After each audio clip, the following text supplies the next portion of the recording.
Welcome to our tutorial on silencing message sounds on the WhatsApp PC app, especially with the new update.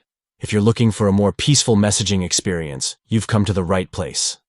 Let's dive right into the steps. First, make sure you have the WhatsApp app open on your computer. You can easily find it in your Start menu or desktop. Once it's running, you'll see your chats open. Next, locate the gear icon. This is usually found in the bottom left corner of the app.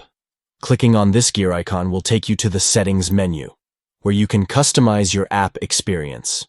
Now, after you click the gear icon, you'll see several options. Look for the Notifications section and select it. This section allows you to manage all kinds of notification settings, including sound alerts for messages. Finally, to silence your message sounds, simply toggle the Messages option to off. This will disable the notification sounds for incoming messages, allowing you to focus on what you're doing without those distracting pings. And that's it.